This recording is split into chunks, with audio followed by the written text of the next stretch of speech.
최근 부동산 PF 사업장 중에 공매 넘어가는 곳이 너무 많습니다.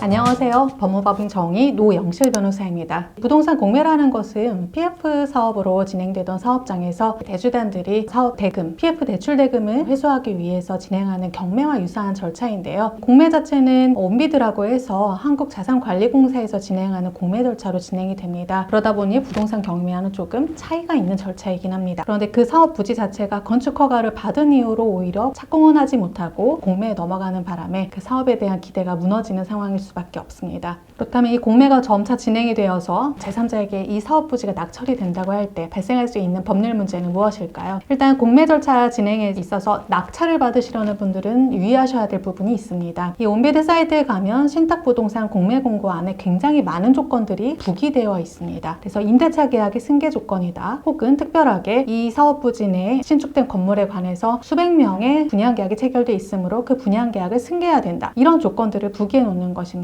그것이 곧 차후에 공매에서 진행되는 낙찰이나 수의 계약 시에 그 특약이 되는 것이기 때문에 부지를 낙찰 받으시려는 분께서는 그런 승계 조건들을 잘 살펴보셔야겠죠. 그런데 법적으로는 일단 그 사업 자체를 승계하는 것은 아니기 때문에 부지의 소유권만 승계하는 것이죠. 그렇기 때문에 이 사업으로 인해서 발생했던 일체의 채무, 채권 관계를 승계하는 것은 아니긴 합니다. 그렇기 때문에 신탁부동산 공매 공고 안에서 특약과 조건들을 면밀히 살펴보실 필요가 있습니다. 그리고 만약 이 사업 부지에 지어진 생활형 숙박시설을 분양받으셨던 분들, 혹은 사전 분양을 받으셨던 분들은 그때는 변호사에게 분양계약서의 검토를 좀 받으셔야 될 것 같고요. 공매를 넘기기 전에 만약 사업 부지에 많은 법률상 제한이 있다라고 하면 공매에 넘어가긴 힘듭니다. 그 중에 분양계약이 체결되어 있다는 것만으로는 공매가 막히지는 않습니다. 아마 공매에 따라서 소유자가 바뀌는 경우에 수분양자분들은 그 분양계약 자체가 효력이 상실되는 그런 피해를 입으실 겁니다. 보통 계약금이나 가계약금 또는 1차 계약금을 납입하신 상태이실 건데요. 계약금 자체에 대해서 부동산을 받을 수는 없고, 또 사업을 진행했던 시행위탁사는 망한 상태이기 때문에 계약금을 반환받기는 또 어려운 상황인 거죠. 만약 이 신탁부동산이 공매에 넘어가는 위기에 있다라고 하면 재빨리 소송을 진행을 해서 사업부지에 관한 시행위탁사에 혹은 신탁회사에 대해서 채권 압류나 강제집행 절차를 진행할 필요가 있습니다. 그런데 이미 공매에 넘어갔다라고 했을 때는 그 공매부동산의 공매 조건들을 살피셔서 분양계약이 승계되는 조건인지를 살펴보셔야 될 것 같습니다. 승계되는 조건이라면 사업부지의 매수인이 선생님께 연락을 드릴 겁니다. 우리가 이런 사업자 지위를 승계하게 되었으니까 분양계약을 새로 체결해 주십시오 라고 요청이 올 것이고, 그런 요청은 적법한 요청입니다. 그래서 그 요청에 응하여서 건물이 새로 지어지는 것을 기다리시면 될 것 같고요. 만약 그런 요청이 진행되지 않는다라고 하면 이 사업부지를 매각하여서 발생한 매각대금에 대하여 내가 분양대금 반환 채권을 가지고 어떤 절차를 취할 수 있는지 변호사와 상담을 하실 필요가 있습니다. 관련하여 문의사항이 있으신 경우 언제든지 연락 주시기 바랍니다.